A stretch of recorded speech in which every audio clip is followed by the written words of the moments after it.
Welcome back to another fantastic episode of Ready to Die Fighting. I'm Chris, and today I want to share with you some of the things I've learned and have done to improve my home defense scenario.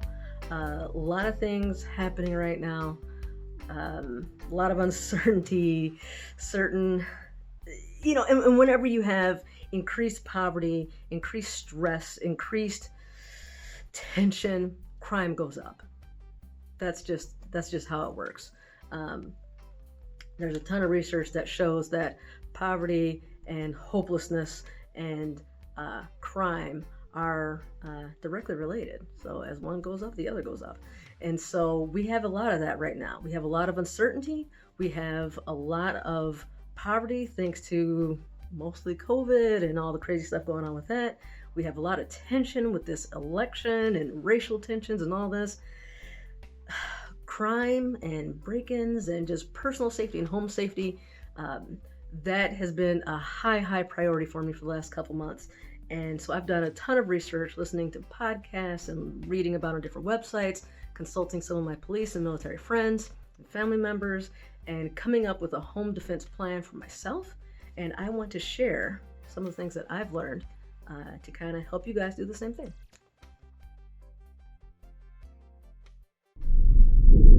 All right, so the first thing is, just like personal self-defense, home defense there's many layers to it, or walls, and it encompasses a lot of different things. Personally, I consider, anything that can damage my home and thus hurt me to be a home defense issue. So that could be flooding, that could be fires, that could be intrusions and break-ins. It could be a lot of different things. But for the purposes of this, I'm really going to focus more on the break-ins type of thing, whether that's a robbery or whether that's like being assaulted in your home or whatever, just some sort of intruder who's not supposed to be there, get into your house and doing things that they're not supposed to do, regardless of what it is, and how to try to prevent that. And so, like I said, there's a lot of, tiers, walls, whatever, to home defense. And the way I kind of think of it is the most outermost layer is prevention. And then after that, we have deterrence. And I really wish I had like a nice, what do you call it? Like when the is it an acronym? When like the first letter spells something out, but I don't. It just is what it is. So prevention, deterrence, and then I think of fortification,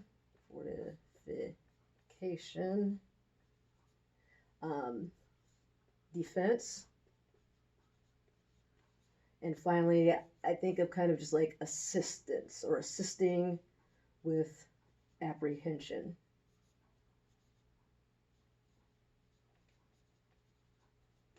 And so let's kind of break down what each one of these mean.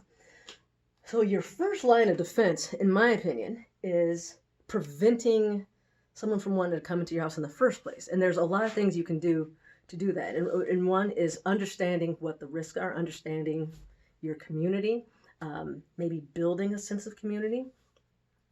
For example, there's websites where you can go to find out if there are any sexual predators in your neighborhood. That's good information to know. Know what you're dealing with. Look at what the crime rates are like. What's the most likely thing if in your neighborhood, in your community? What's the biggest risk? Find that out. Knowledge is power. The better you understand your circumstances, the better you can defend what's going on there. Talk to your neighbors as much as you feel comfortable to. Depending on who your neighbors are, maybe that's not an option. But if you can, try to develop some kind of sense of community and network. I'm very fortunate. The woman who lives next door to me, I've known her my entire life. I lived in this house my entire life. My mom grew up in this house. And this woman, she's been here the entire time. I have no memory of her not being here. And so whenever I go out of town, I have her phone number. I'm like, hey, we're going out of town for a couple weeks or a weekend or whatever. Can you keep an eye on the house? Hey, I'm leaving I'm leaving the boy home by himself. I'm only going to be gone for a few hours. Just keep an eye out. It's pretty simple. If I go on grocery shopping, especially with COVID, I'm going to the grocery store. You need anything. She's an elderly woman, so I've got no problem doing that. And so you've got an extra pair of eyes on the house. And that's fantastic. It's just a little bit of, tiny bit of peace of mind that you can get, and kind of more people watching it and knowing what's going on. I had another neighbor, she told me one day that her daughter had broken up with her boyfriend and things were really bad. And, if you see him, keep an eye out. He's bad news. And so good to know, good to know. Not only for my own protection, but to help her too. If I notice this dude creeping around, I know he's not supposed to be there anymore. Call 911, call her, give her a heads up. That helps everybody be safe. Another aspect of prevention is kind of think of like being a gray man. We talk about gray man like as a person when you're out and about, but try to make your house blend in with everybody else's. If everybody else's yard is like immaculate, then make sure yours is too. If everybody else's house, nobody maintains it and they just kind of let things go wild, well, don't be the nicest house on the block. I mean, you're going to stand out. I'm like, I picked that house. Like, ooh, they've got money. That one catches my attention. I mean, within reason, but try to be wherever everybody else is, do similar. Try to maintain that middle ground. Something I've always done, with my family, we've always done like the kind of the bare minimum in the front yard, because we figure that's just for everybody else. But in the backyard, that's where we invest most of our time and money and energy into making it look really nice, or doing a nice big garden. The front yard's pretty bare and boring. My house in general is very boring looking. That's intentional. It's not by accident by any means. It's so that you don't pay much attention to it and you don't notice it. Oh, that was a hair. Something else I've noticed is, and you've probably heard this one, if you buy a new big screen TV, don't leave the box out in front of the house for the garden for a week. But also I see all the time is people have these big screen TVs like right in front of their window. And me and the boy laugh about it. It's kind of like a joke, like, it's like, oh, we can watch we're going to go get some popcorn and just stand on the street and watch whatever they're watching. That looks like a good movie. We should watch that too. But it's kind of like, you got these big windows, and here I can see this big TV and sound system and all that. If I want to break into a house and I want to snatch a TV, that might be the house that I'm going to target, because I can see it. It's right there. I can see exactly what you got.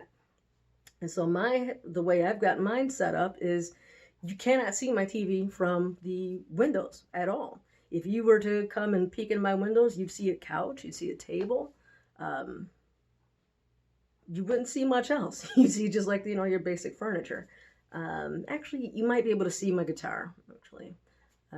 So, it's hard to hide everything, but as best you can, just don't make yourself a target, because like, especially at TV, it glows when it's on. You can literally see it from the street. So try to minimize that sort of thing. What I did was I would just go outside and just kind of walk around my house and just look around, like what catches my attention, what stands out. Walk up and down the street in your neighborhood, like which one of these houses stands out to me, like that I notice the most. And that kind of like helped me get a gauge of like where I'm at. And so I think I'm in a good place of just kind of a happy medium, not the worst house, not the best house, kind of just fits in with everybody else. And that's where I want to be. So that's kind of my thoughts on prevention. There's a ton of things you can do there. And it's just kind of making the thieves and the bad guys just not even notice you. Make them just want to just glance past it. There's nothing that's drawing their attention, nothing that's tempting them, and they just walk on to the next house. That's your goal. The next is deterrence. So let's just say, for whatever reason, the thieves, the bad guys, they've noticed your house, and you say, that one, I want that house. So now that you've got their attention, You want to deter them. You want them to say, actually, no, I don't want that one. And this is, again, something that's easy to do. You want to make it a hard target. This is where you hear the terms like hardening your house. This is where this comes in, is the deterrence, I think. So that can be as simple as putting up signs saying beware of dog or dog on premises, decoy cameras, um, thorny bushes around, things like that. Basically, make it a fence, things to make it that's hard for them to get to it, and like they'll look at it like that's just too much of a pain in the ass. Like they've got an alarm, they've got a dog, they've got cameras, they've got a fence. I'm gonna have to try to jump over that. That's just too much work. That's too much work. That's what you want to do here. Make it too much work. Make it just too much of a pain in the ass, and it's just not worth it. I'm gonna go to the next house. There's, like I said, there's a ton of things you can do there. One of the things that my police officer friend, she, you know, let's do this. I'm gonna do a little bit of drawing. So this is basically my house. Let's say it kind of goes like this. It's got this little kind of shape, essentially. There's a door here. There's a big window here. There's a window, you know, actually that recess there isn't quite that big. It's more like that. So there's a window here. There's 3 windows, 2 windows in the back, and I think 2 windows here. And then this is my porch. And then I've got a fence that goes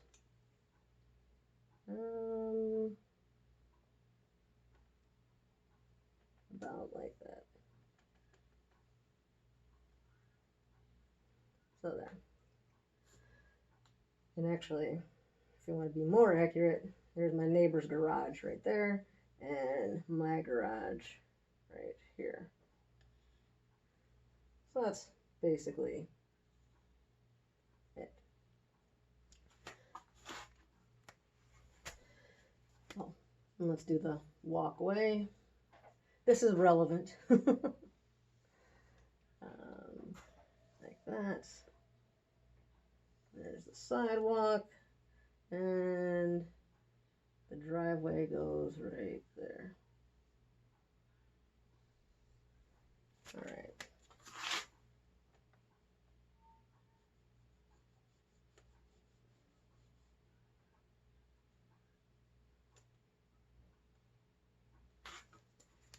And there's their driveway. Okay. So this is basically the house, and we've got a couple of bushes here. There's like one right there and one right there, and here. All right, does that make sense? Can you see that? So my police officer friend tells me that there's a lot of things you can do to make the house a bit more less desirable to break in, but there's also there's 2 elements to it. So something she gave me as an example is to make clear boundaries. So for example, if some guy is walking down the street and he decides to cross over into your lawn, you might see him and be like, hey, what are you doing? Get off my lawn. And he might use some lame excuse like, oh, I didn't realize, or something like that. And she recommended just put almost anything here, some kind of shrubbery, a little fence, you know, whatever, just to make it so that there's a clear boundary that he has to like actually step over this. Like there's no excuses for him. You can't say it's an accident or anything. And she said something that small, little flowers, little statues, little whatever, that you have to just take that extra step of actually stepping over the obstacle can be enough to deter people from going into your yard in the first place. So just keeping them on there. And it also makes it so that, kind of jumping ahead, like once, kind of helping to justify your confrontation if you decide to, not saying that you can shoot somebody on your lawn, but if it's, they can't use that excuse if I didn't realize or think it was an accident, like you very clearly intentionally jumped over this or intentionally walked up my walkway. Like there's, get what I'm saying? Additionally, she said, make sure you have a nice clear line of sight. You want to keep shrubberies and trees and any obstacles like that either taller than 6 feet so that you can see under them, or lower than 3 feet so that you can see over them. And so, but there is also a balance of, you know, you don't want it to look like a prison. It is your house. You want it to look nice. You want to be comfortable in it. But just keeping that in mind, you want to keep a nice, clear line of vision. And you want to make sure that you can see around these things and eliminate hiding spaces. So if a bad guy is standing here looking at your house, he's like, man, I got to climb this fence. There's nowhere for me to hide. I kind of have to jump over these bushes or whatever, or walk up the walkway, which is well lit. This sucks. I don't want to bother with this house. That's what you want here. Additionally, lighting. Anywhere that there might be a dark, good hiding spot, you want to put lights. The worst thing, what they say, the darkness or evil fears light or something like that. I don't know. I feel like I read that in a video game or a fantasy book or something. But keep it well lit. Keep it well lit. So right here is a bit of a dark spot. Even though it's in the front of the house and is very high visibility, it doesn't get a hold of light here. This is south. So this is pretty much shaded all the time. So one of the first things I did was get a little solar light and shooting light right here. Light right here. My neighbor actually has a lighting system here, so this stays pretty well lit from her. And then I've got lights here and another one on the porch. And there's some more back here. So just look at your house. Where is it dark? Get some of those lights. And he's going to say, I can't hide anywhere. I can't hide under these bushes. It's well lit over here. Most break-ins happen at the door or a window. I mean, obviously, mostly the door, but windows are also a target. But they need time to do that. If they're well lit, if they're out in the open, they can't really do it, not stealthily. They don't want to get caught. They want to go, unless they're targeting you for a specific reason. They just want to smash and bash, grab a TV, grab some jewelry. She said, change jars are a big target. That's because it's just easy. They want something that they can spend or use, sell, super easy. So video games, change, firearms are, obviously a big target. Lots of things like that. And they want to just do it quickly, in and out. They don't want to get caught. So make it hard for them. Putting signs up that say you have a dog. I put one right here and right here. Also on each side, there's a little sign, I think, on each side saying beware of dog or dog on premises. I heard that putting beware of dog, you could run into some legal problems. If your dog actually bites someone, then that kind of makes it look like you knew you had a dangerous dog and didn't do enough about it and blah, blah, blah, blah, blah.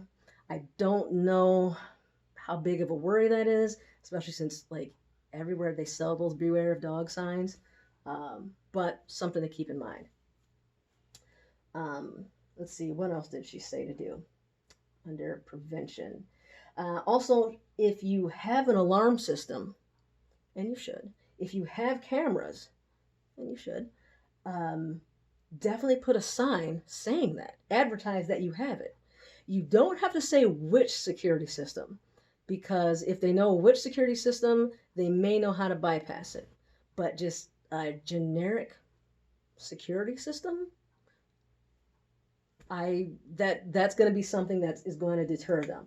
So you stick a sign in the ground that says home protected by security system or alarm installed, just something really generic, and then have some put it a couple places perhaps, or maybe even just one, and you have some visible cameras, they're going to walk right past. That's just too much of a pain. It's too much of a pain. So that is deterrence. So where are we at? I had deterrence, prevent, fortify, defend, and we'll say apprehend. Just put it right there so I don't forget what I'm talking about. Talk about that one and that one. Now, fortification. That's where you want to make it so for whatever reason, this guy decides, I want this house and I don't care about all this stuff that's stopping me. That's not a big deal. I'm not worried about dogs. I'm not worried about cameras. I'm not worried about alarm systems. I want this house. Now, you want to make it hard for him to get in there. So you want to have nice, strong doors, and you want to put the longer screws, like the 3-inch construction screws or longer, just the longest screws you can. Get those in there. There's and the bigger strike plates. So you, what are they? It's like, with the door hinges. I'll post a picture, perhaps. I'll overlay a picture here so you can understand what I'm talking about. But a bigger strike plate, longer screws, and they also have, I've seen it at Home Depot and Lowe's, and actually I have one on my front door. It's basically a security, it's like a metal wraparound. Not the hinge, but where the, I don't know the terminology for like around the doorknob and the part that sticks out to lock it. And it just basically secures the whole thing. It makes it much harder for somebody to kick in the door or to pick the lock and get high quality locks. Watch some videos on lock picking. If you know what you're doing and with really basic tools, it's so easy to pick locks. I suck at it, but I don't have a whole lot of incentive to be good at it either. But somebody who wants it, you just get a bump key and it's so easy to pick locks. So get some higher quality locks, spend the money because you're going to get better security with those. They're going to be harder to tamper with. And then make sure you have really strong doors. You want to reinforce your windows. In the basement, we have all glass block windows, which, you got to really, really, it's almost like, you got to get a sledgehammer or something to bust those things out. They're not doing that with their bare hands. They're not doing that with their foot. They've got to work on that. That's going to be a very difficult way for them to get in. That's not an entry point for them. They're going to have to go with the taller windows, or either the doors. Now, I also, when we are in the house for the night, or if the boy's home by himself or anything like that, we have 2x4s. I just bought some little brackets and a couple of 2x4s, and we just block the doors with that.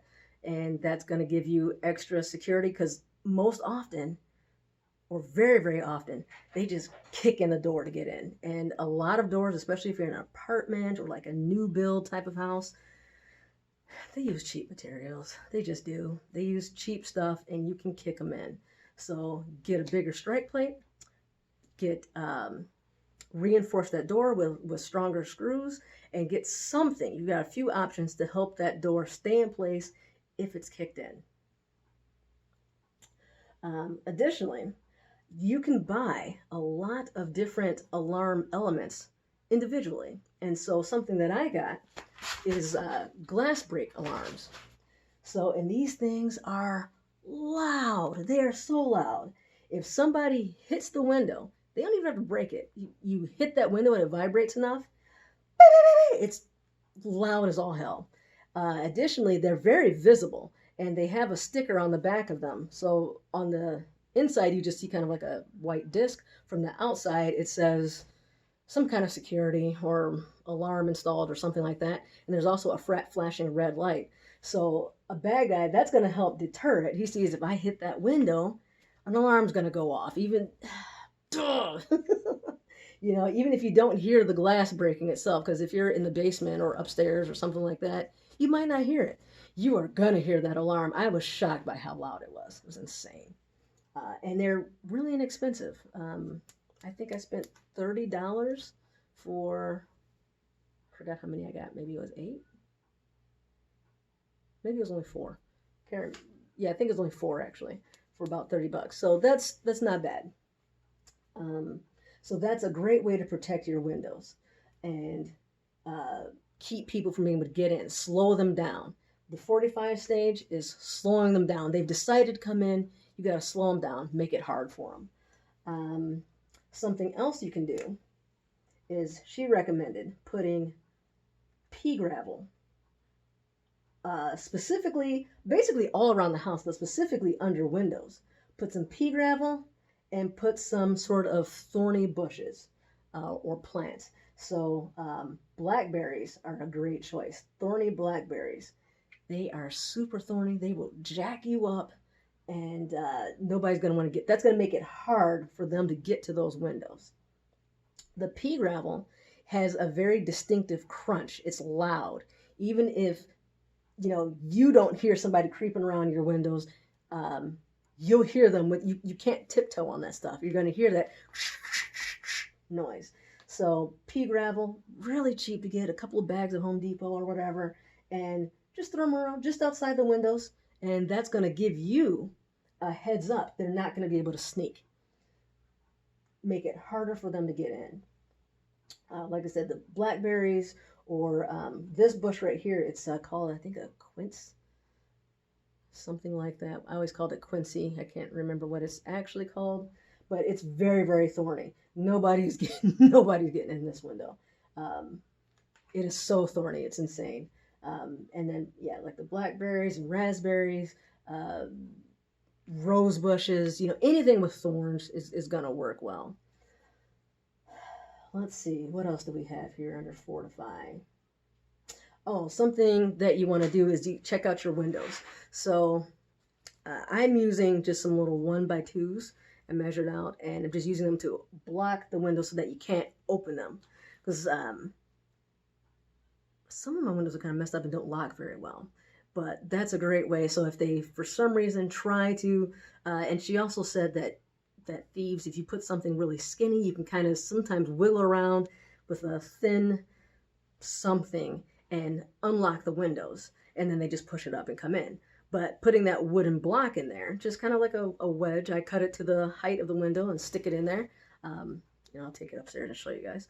And you can't open it at that point.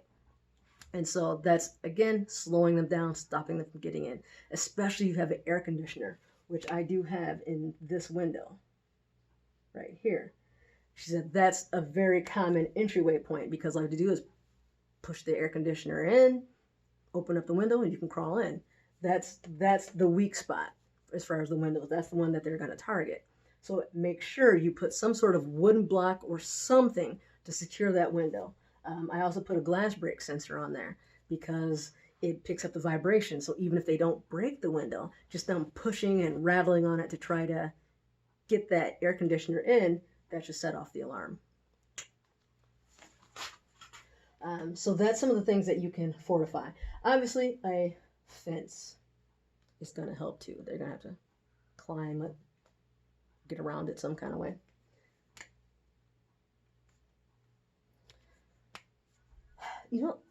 Deterrence, I mentioned having dog signs. Have a dog. A dog is a huge deterrent. Even a small, tiny little dog. If they start barking and making a bunch of noise because somebody's creeping around, that's a dog is a huge deterrent. I think if you get nothing else, just get a dog or 2. So next is defense, and this is where you are confronting this bad guy. For whatever reason, he got past all of this stuff, and now he's in your house. What do? This is where your self-defense, hand-to-hand skills come in. This is where your firearms come in. This is where your baseball bats and knives and whatever else you have. I was listening to a podcast, and he was talking about some home security stuff you could do, like alternate home security. And he had some pretty cool ideas. My favorite was having a smoke machine or fog machine because, um, and he had some kind of spray. Now I forget what it's called, but it's basically pepper spray times 50. Um, and so he said, if somebody breaks into the house, the alarm's going off or whatever, turn on the fog machine, spray a little bit of this stuff, and close your bedroom door and stay in there. And the bad guy his eyes will be burning. There's smoke everywhere. He's gonna look and feel like the house is on fire. He's getting out of there. He is getting out of there. Um, and I thought that was a fantastic idea. I think just the smoke machine or fog machine alone is going to help you because you know your house. You should be able to maneuver around your house without any problem with your eyes closed. The bad guy does not. So whether it's dark or not, you get fog going. If nothing else, that's going to disorientate them a little bit. It's going to enable them to not, or disable them from being able to see clearly. It's going to confuse them. I like that idea. I thought that it's a little bit Home Alone, um, but I think it's a cool idea and I think it can be very effective. Especially if the smoke is going towards them and away from you, then you could probably see him and maybe take a shot or just even nothing else, just buy you time to call 911 or whatever it is you need to do. Um, this really boils down to training and making a plan.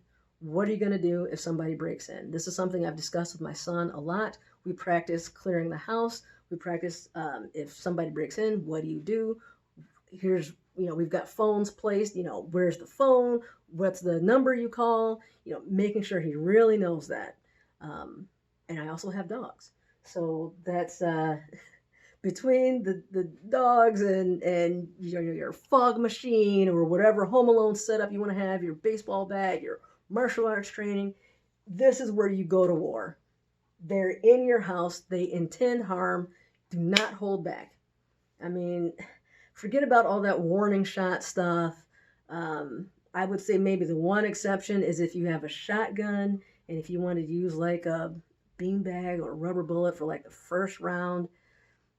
That's something that I've debated because I truly do not want to have to kill someone. And so, I mean, shooting somebody with a rubber round, if that is enough to debilitate them, and then I'm fine with that. But yeah, the warning shots and stuff, man, if they're in there, they intend to do harm. React appropriately. You're at all out war. They're in your house at this point. And then apprehension is if you can apprehend that person.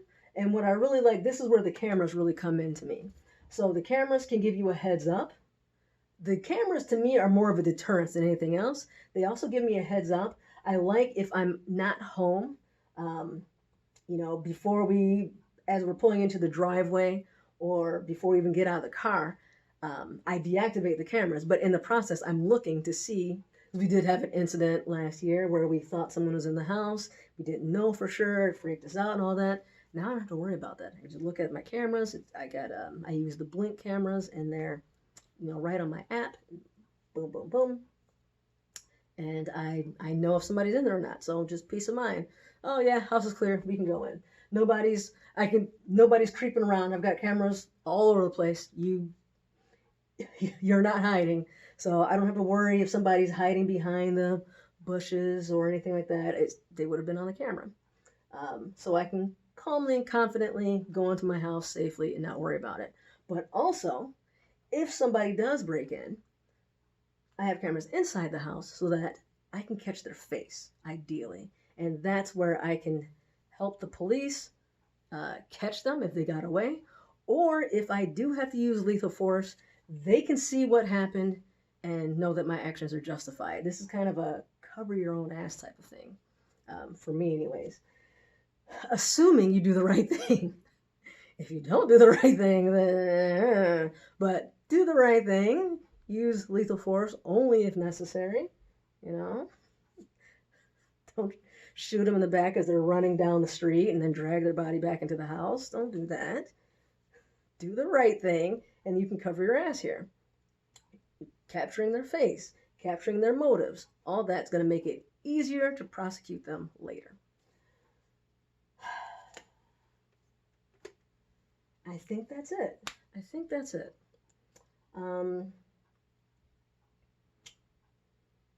Let's see. Yeah, so I think those are the main things that you want to do. Know your neighborhood. Know what risks are there. Make it so that your house blends in with everybody else. There's nothing that's going to draw attention. Nothing at all. Have a friend come over and just, you and your buddy, just stand in front of the house. Walk around the house a little bit. Where are the weak points? Where would somebody most likely break in? What draws their attention? What spots are dark? Where's a good hiding spot? Just look for all that. Look for all that. Lock yourself out of the house. Try to get in. How do you get in? That's how the bad guy's going to get in, most likely. Most likely.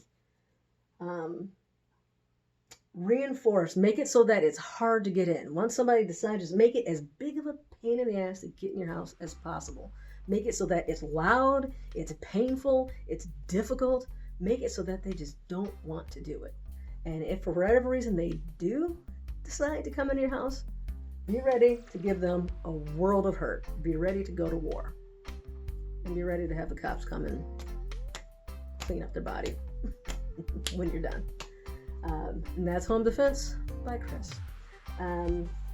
If there's anything I'm forgetting or overlooking, any questions, leave them down in the comments. Hopefully this video is helpful to someone. And if it is, share it, like it, subscribe, all that fun stuff. I really do appreciate it. I do a lot of work to make these videos and bring this content to you guys. Subscribe if it's helpful to you. And I will catch you in the next video.